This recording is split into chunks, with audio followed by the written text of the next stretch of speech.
De retour sur le circuit Paul Ricard au Castellet, où Mehdi a invité Maya et Eric à suivre un stage de pilotage. La semaine dernière, Hervé Moineau leur a appris les bases de l'accélération. Cette semaine, il va leur montrer comment adopter la bonne trajectoire.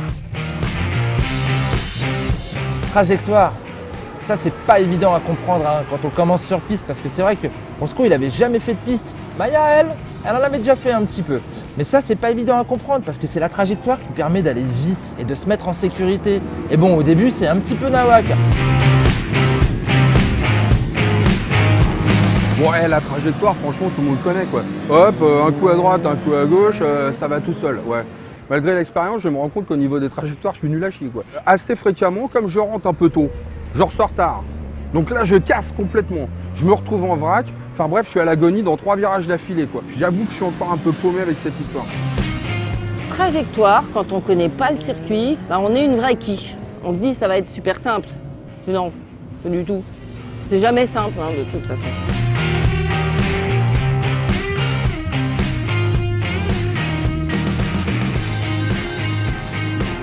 La trajectoire, à quoi ça sert? C'est l'optimisation d'un espace. On optimise, on élargit l'espace, parce qu'en voiture, même si on n'a pas une très belle trajectoire, imaginons, on peut encore tourner le volant dans le virage. En moto, c'est pas possible. On ne peut pas continuer à freiner et dire « Oh mon Dieu, je suis arrivé trop vite ». Freinons encore un peu et tournons, ça ne marche pas. Donc c'est pour ça que c'est hyper important d'avoir cette trajectoire qui laisse cet espace de pouvoir encore manœuvrer avec encore de la marge.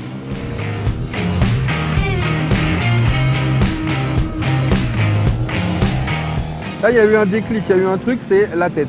La tête, clac, le regard, boum, on regarde par là-bas, on regarde au loin, très très loin. Quand j'arrive dans le premier virage, il faut déjà que je sois en train de penser à la position que je dois avoir en sortant du virage 1 pour bien prendre le virage 2. Et c'est ça qui va conditionner ma position pour être bien pour le virage 3. C'est un truc de fou cette histoire. Et ça, c'est un déclencheur en fait. C'est là où on se dit qu'on a peut-être commencé à comprendre quelque chose pour faire de la piste.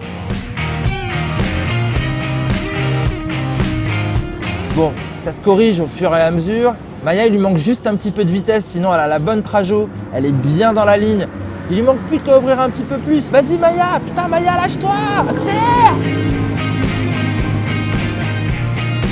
J'ai bien vu Eric qui maîtrisait bien justement les trajectoires en suivant les bons pilotes. Ça aussi c'est un bon indice sur piste. Il faut souvent s'inspirer de ceux qui connaissent.